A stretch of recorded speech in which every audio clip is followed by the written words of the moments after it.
Nós estaremos hoje falando sobre um texto bastante conhecido, está lá no profeta Jeremias, capítulo 29, no verso 11. Os irmãos já devem ter me ouvido citar esse texto diversas vezes. Cada um de nós tem um texto preferido, né? Esse é o meu texto preferido. É um texto em que deixa claro para nós que é Deus quem sabe o que é melhor para a minha vida. É Deus quem sabe o que é melhor para a sua vida. Nós vamos ler o texto. Vamos ler juntos? Porque eu sei os planos que tenho para vocês, diz o Senhor. São planos de bem e não de mal, para lhes dar um futuro pelo qual anseiam. O nosso futuro e a nossa esperança estão nas mãos desse Deus do impossível que acabamos de cantar, desse Deus que pode todas as coisas, desse Deus que criou o universo, mas que não deixou o universo à sua própria sorte. Ele criou o universo, mas ele governa esse universo com a sua mão poderosa. E a mão do Senhor é uma mão boa, é uma mão de amor, é uma mão de graça. E nós vamos falar sobre isso.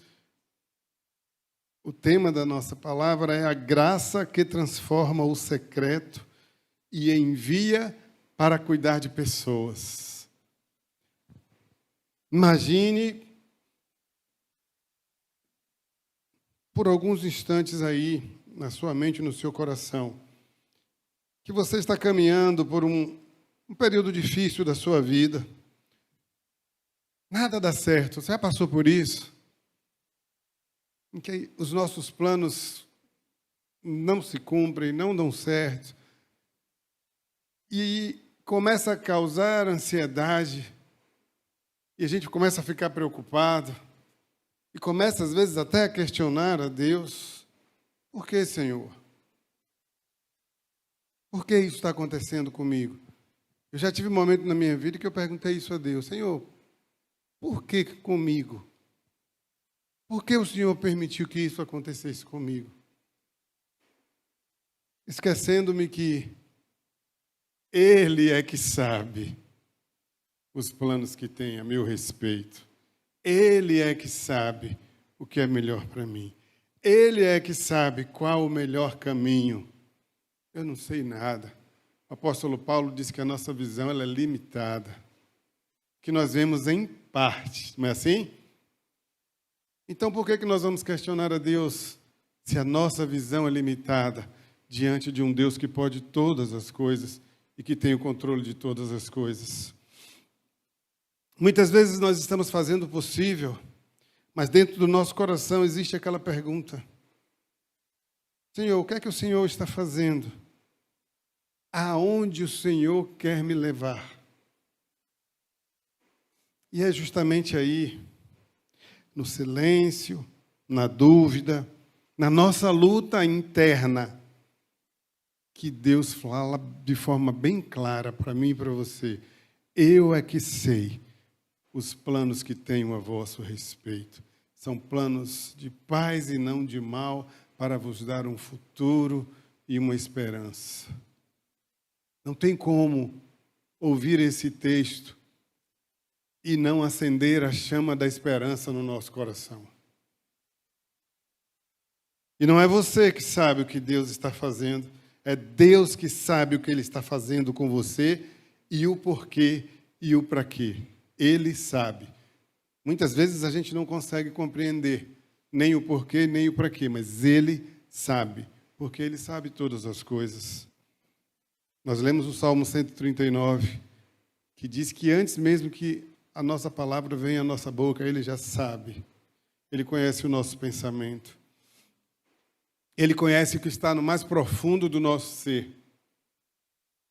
E é lá no secreto, onde ninguém vê, que o Senhor começa a transformar, que o Senhor começa a moldar, que o Senhor começa a alinhar, que o Senhor começa a criar. É lá dentro. E essa é uma obra muitas vezes silenciosa, onde o Senhor vai lapidando o nosso caráter. E dessa ação de graça que nasce o chamado para cuidar de pessoas. Você sabia que você foi chamado para cuidar de pessoas? Você sabia que esse chamado para cuidar de pessoas não é só do pastor? Hein, Júnior? Essa carga não é só nossa. Você, como servo do Senhor, você foi chamado a cuidar, a discipular, a ensinar, a amar. Se você é servo do Senhor, se você é discípulo do Senhor, você também tem essa missão. Mas para cuidar de pessoas, nós precisamos primeiro ser cuidados. E é isso que Deus faz comigo e com você. Ele cuida de nós. Silenciosamente o Senhor cuida. Ele vai lapidando o nosso caráter. Ele vai derramando graça sobre nós. E primeiro Deus trabalha conosco no nosso interior. É de dentro para fora. Ele começa a trabalhar no mais profundo do nosso interior, para depois poder usar o exterior. Primeiro ele vai formar o coração, para que a gente possa entregar. E eu queria trazer 4 pontos sobre essa questão. Primeiro, que a graça de Deus trabalha em nós, no secreto. Antes de Deus fazer algo por meio de nós, Ele vai fazer algo dentro de nós. Antes de fazer algo por meio de nós, Ele vai fazer algo dentro de nós. A graça não é só perdão, a graça ela é transformação. A graça não é só uma promessa, ela é um processo. A graça ela nos encontra onde estamos e como estamos, mas ela não nos deixa como estamos. A graça promove, provoca uma mudança de dentro para fora. Filipenses 2,13 vai dizer: porque Deus está agindo em vocês, dando-lhes o desejo e o poder de realizarem aquilo que é do agrado dele. E onde isso começa? Isso começa lá no secreto, porque Jesus nos ensinou que nós devemos buscar o secreto do nosso quarto, não é assim? Lá no secreto, onde ninguém está vendo, é só você e Deus, onde você dobra o seu joelho, onde você busca a presença do Senhor, onde você tem a oportunidade de se derramar diante do Senhor, falar com Ele, mas também ouvir a voz do Senhor falando com você. É ali, no lugar secreto, que o Senhor começa a derramar a sua graça sobre a minha vida e sobre a sua vida. A obra do Senhor em nós começa lá, no secreto. Naquela parte da nossa vida onde ninguém vê, ninguém sabe. Lá no coração, no silêncio. Na hora das decisões internas. Júnior pediu oração aqui há pouco sobre as decisões. A nossa vida ela é feita de decisões. Algumas mais cotidianas, algumas mais fundamentais, algumas que vão mexer com toda a nossa estrutura. Todas elas precisam estar submetidas à vontade de Deus para as nossas vidas. Na hora da luta, lá no coração, é ali que Deus começa a moldar o nosso caráter. É ali que Deus começa a curar as nossas feridas. É ali que Deus confronta áreas que estão escondidas, que estão como se fossem protegidas. Como se você dissesse para Deus: Senhor, nessa área aqui não toca não, deixa comigo. Mas o que Ele quer de mim e de você? Que nós estejamos nos entregando a Ele por completo. Todas as áreas da nossa vida, nós temos que colocar no altar do Senhor, para que Ele possa moldar, para que Ele possa influenciar, para que Ele possa curar, para que Ele possa restaurar. para que Ele possa fazer algo novo. Porque Ele é o Deus que faz tudo novo. E Deus começa a moldar o nosso caráter. Ele vai curando as feridas. Ele vai confrontando essas áreas escondidas. Ele vai nos trazer clareza espiritual. E Ele vai fortalecendo a nossa alma. E esse é um processo. E o mais bonito de tudo isso é que Deus trabalha em nós com cuidado. Deus trabalha em nós com paciência. Deus trabalha em nós com um amor que nós não podemos explicar, nem mesmo compreender. Deus trabalha em nós, irmãos, nos mínimos detalhes. Nada escapa do controle do Senhor.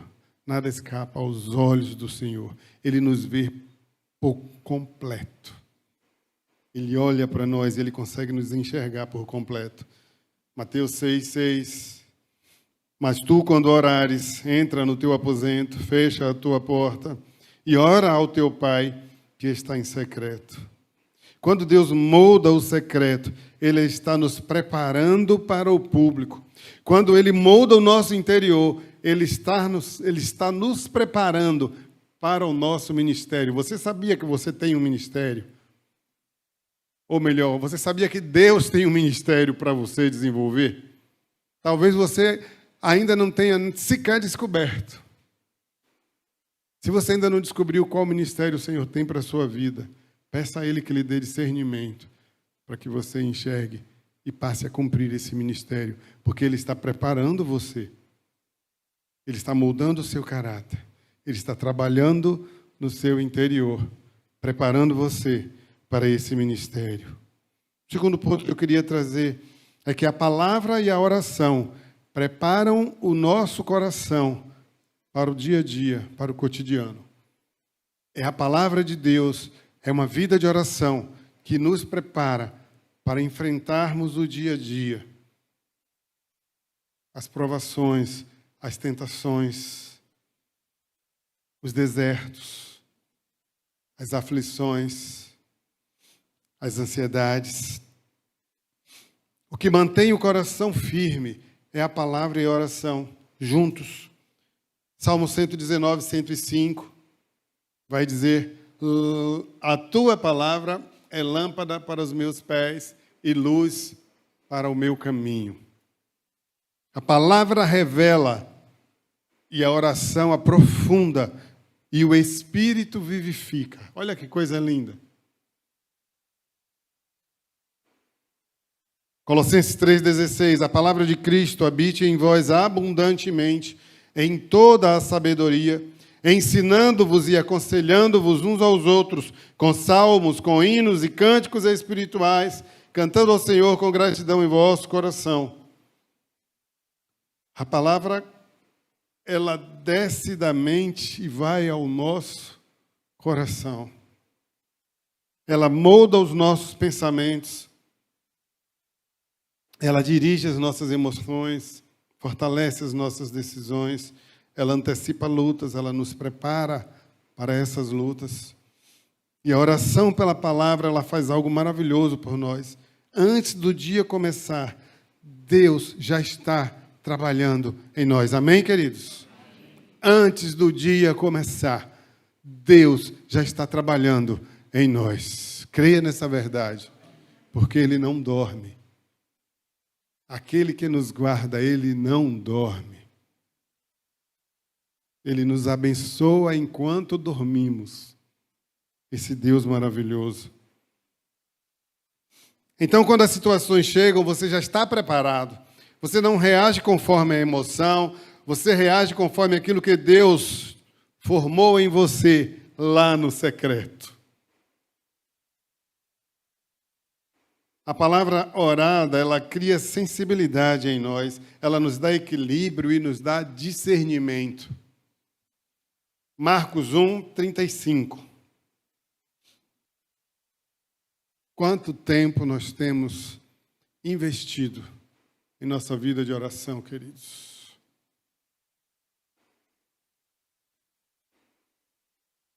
Você não terá vitória na sua vida espiritual se não houver joelho dobrado.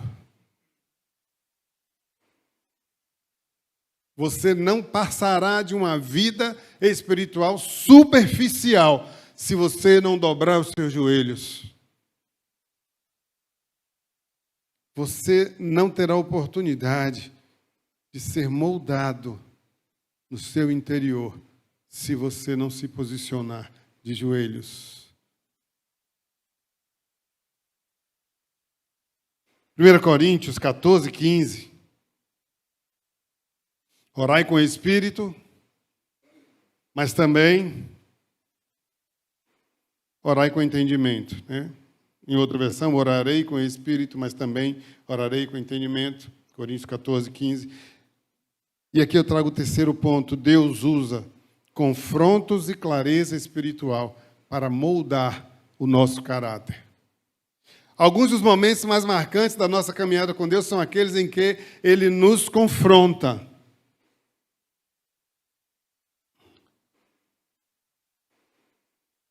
Mas o confronto de Deus, queridos, não é um confronto que machuca, é um confronto que traz cura. Não é um confronto que traz dor, mas é um confronto que nos molda, que molda o nosso caráter, que nos faz melhores. Ele não nos destrói. O confronto do Senhor, ele gera transformação em nós. Hebreus 12, 6.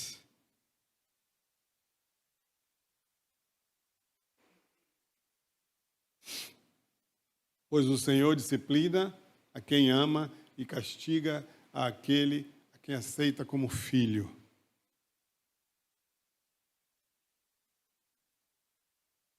Às vezes, em um primeiro momento, a disciplina de Deus causa incômodo. O confronto causa incômodo. Porque a maioria de nós não gosta de ser confrontado.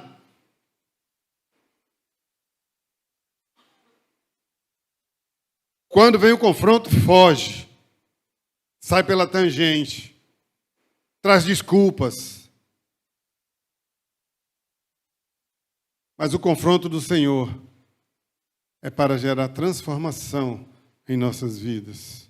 É para gerar frutos de arrependimento, de mudança de vida, de mudança de atitude. O confronto do Senhor, ele não nos envergonha, ele nos liberta. Deus confronta porque ama. E depois do confronto, ele nos traz clareza. Uma clareza que vai iluminar as nossas decisões. Uma clareza que acalma o nosso coração. Uma clareza que vai nos mostrar qual o próximo passo a dar. E é assim que Deus forma o nosso caráter. Isaías 58, 11 vai nos mostrar que o Senhor o guiará constantemente, satisfará os seus desejos em uma terra ressequida pelo sol e fortalecerá os seus ossos. Você será um jardim bem regado, como uma fonte cujas águas nunca faltam. Se aproprie disso, querido, porque é a palavra de Deus para a sua vida. Você será como um jardim bem regado, como uma fonte cujas águas nunca faltam. Sabe por quê? Porque essa água vem de Deus para mim e para você. Porque essa fonte, ela é inesgotável. O Senhor disse, aquele que beber da água que eu der, nunca mais terá sede.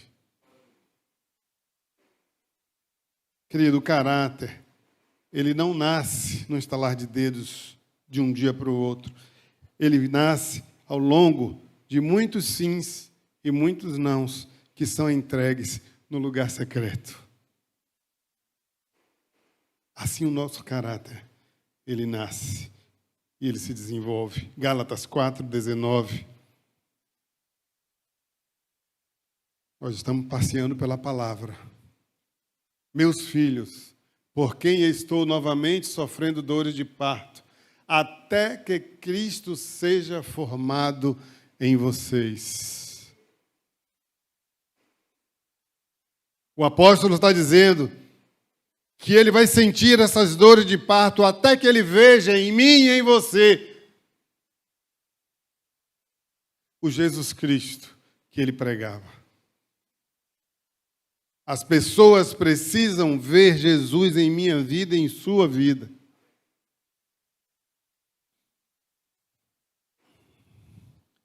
Jesus precisa ser formado em nós. O último ponto, querido, é que do secreto nasce o chamado. Lá do secreto nasce o seu chamado, o meu chamado. E esse chamado, ele passa por cuidar, ouvir e restaurar vidas. Aqui é o centro dessa mensagem. O ministério verdadeiro nasce no secreto, mas ele vai florescer no cuidado com as pessoas. João 21, 17. O episódio em que Jesus está confrontando Simão Pedro. Pela terceira vez ele lhe disse: Simão, filho de João, você me ama? Pedro ficou triste porque Jesus lhe perguntou pela terceira vez: você me ama? Ele disse: Senhor, tu sabes todas as coisas e sabes que eu te amo. E Jesus lhe disse: cuide das minhas ovelhas. Pedro representa a mim e a você. Se nós amamos o Senhor, cuidemos das suas ovelhas. Então esse chamado de cuidar, ele é para todos nós. Cuide das minhas ovelhas. Deus não simplesmente traz aqui nesse momento uma função, mas Ele dá um coração. Cuidar de pessoas não é peso, ele é fruto da graça que transformou a minha e a sua vida, amém? Cuidar envolve 3 dimensões bastante profundas: ouvir, acompanhar e restaurar. Ouvir de verdade traz cura. Ouvir histórias, ouvir desabafos. Às vezes eu recebo pessoas lá no gabinete e ao final eu percebo que aquela pessoa não queria nem conselho, ela só queria ser ouvida. Ouvir, queridos, faz parte do cuidar. E Júnior começou a noite aqui dizendo da correria, né, pastor Júnior? E muitas vezes, queridos, por causa dessa correria, em nome dessa correria, nós não temos tempo para ouvir aqueles que precisam ser ouvidos, aqueles que urgem ser ouvidos, aqueles que anseiam ser ouvidos. E esse é o meu papel e é o seu papel, como servo do Senhor, como discípulo do Senhor. Cuidar passa pelo ouvir. Ouvir dores, ouvir o que a pessoa não consegue dizer, verbalizar. Ouvir com compaixão, porque isso é ministério. Tiago 1, 19.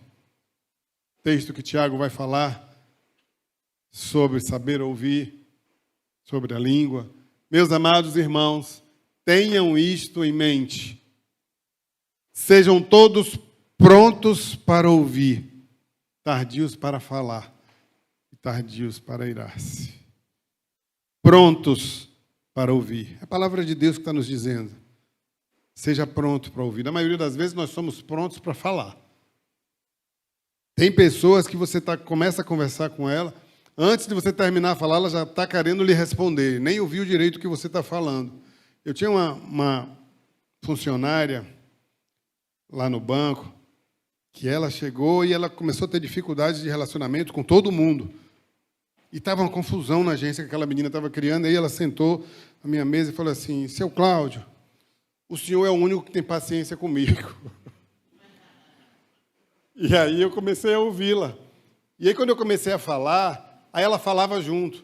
Aí eu falei assim, talvez seja essa a sua dificuldade. Você não consegue parar para ouvir ninguém falar com você. Respire um pouquinho, ouça primeiro, e depois você responde. E eu comecei a trabalhar com aquela jovem, bastante atribulada. E depois eu soube que isso era uma herança de família. Mas as pessoas não queriam saber por que ela agia daquela forma. As pessoas simplesmente não tinham paciência e não ouviam, e ela tinha dificuldade, mas ela queria ser ouvida. Seu Cláudio, o senhor é o único que tem paciência comigo, porque eu era o único que parava para ouvi-la. E às vezes a pessoa só quer isso, querido, só quer falar, só quer ser ouvida. Mas nós não temos tempo, porque o urgente, muitas vezes ele evita que façamos o importante. Preste bem atenção nisso. Às vezes nós estamos deixando de fazer aquilo que é importante, porque estamos fazendo o urgente. Peça discernimento ao Senhor. Precisamos ouvir. Depois acompanhar.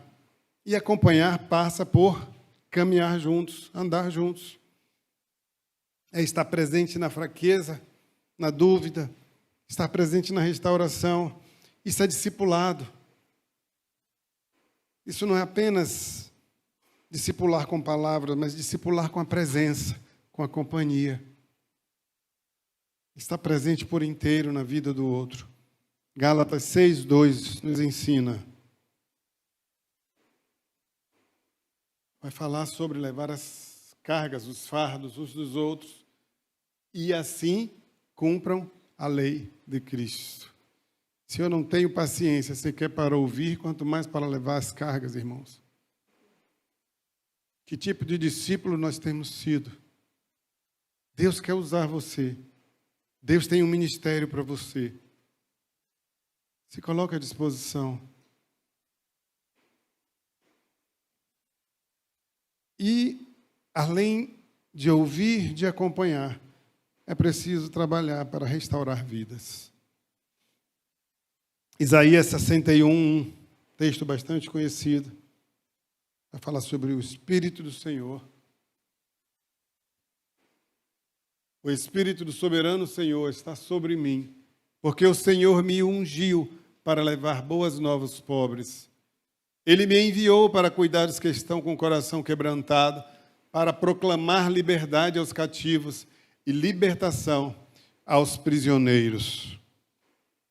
A restauração, queridos, ela não vem da nossa própria força. É a ação do Espírito Santo por meio de nós. É o Espírito Santo que nos impulsiona, que nos dirige. Restaurar, irmãos, é amar, é ensinar, é orientar, é dar a mão para levantar. É mostrar que há esperança.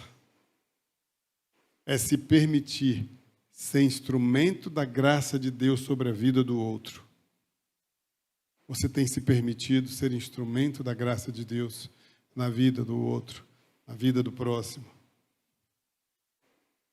Pastorear é isso, querido. É amar o que Deus ama.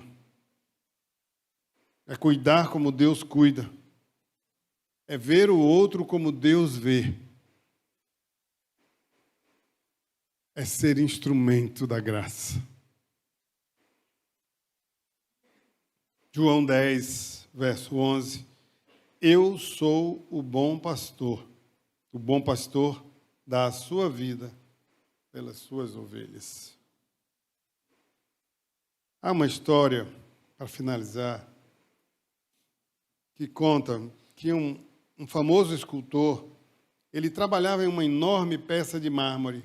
E todos os dias ele chegava cedo ao ateliê, ficava horas e horas martelando a pedra, mas aparentemente nada mudava naquela pedra.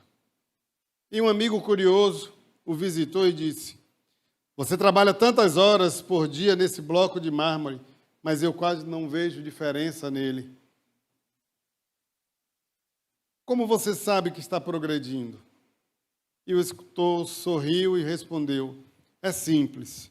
Durante muitos dias, nada muda por fora, porque tudo está mudando por dentro.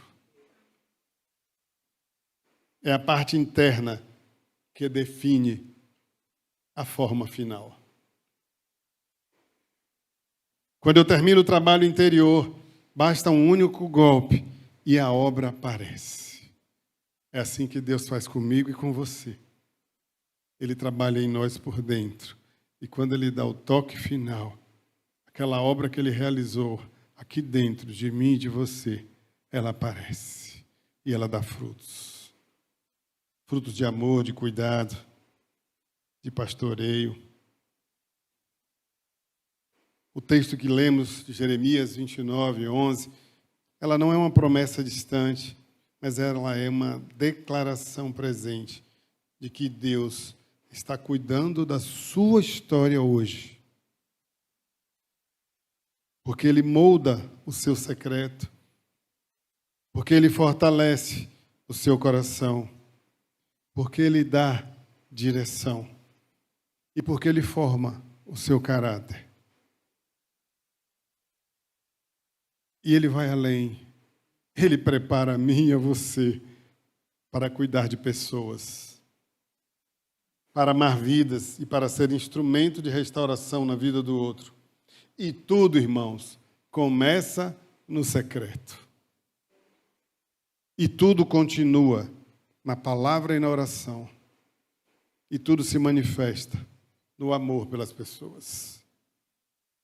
Que esse Deus de paz que nos chama, que Ele molde o nosso caráter, que Ele nos prepare e que Ele nos envie para ser sinal da graça, onde quer que nós estejamos. Amém? Amém.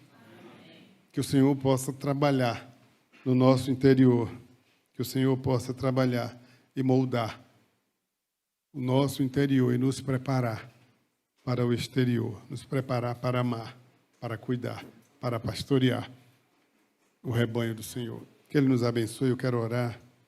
Pai querido, obrigado a Deus porque o Senhor tem falado conosco. Quero pedir, ó Deus, que o Senhor esteja moldando o nosso caráter. Ó Deus, que lá no secreto o Senhor esteja trabalhando em nossos corações, para que isso se manifeste no externo, em atitudes de cuidado, em atitudes de amor. Que nós sejamos, Pai, instrumentos da Tua graça, Senhor. Que nós sejamos conhecidos pelo amor que demonstramos e que praticamos uns pelos outros. Que nós sejamos, ó Deus, moldados por Ti, pelo Teu Espírito Santo, para ouvir, para caminhar junto, para restaurar, para amar, Senhor. Coloca no nosso coração esse amor maravilhoso, Senhor. Esse amor, ó Deus, que o Senhor coloca sobre cada um de nós, que nós possamos replicar esse amor a todos que passarem pela nossa vida. Coloca no nosso coração o desejo de apacentar o seu rebanho, Senhor, de cuidar de pessoas, de ser instrumento de transmissão da Tua maravilhosa graça. Tem misericórdia de nós. Trabalha no mais profundo do nosso interior, silenciosamente, lá no secreto. E lá no secreto, Pai, nos dá um novo coração. Arranca de nós o coração de pedra, o coração de críticas, o coração de maledicência, o coração de inveja, um coração orgulhoso. Retira de nós, Senhor, e nos dá um coração de carne, cheio de amor, Senhor, cheio de compaixão, e que nos impulsione a cuidar do Teu rebanho, no nome de Jesus.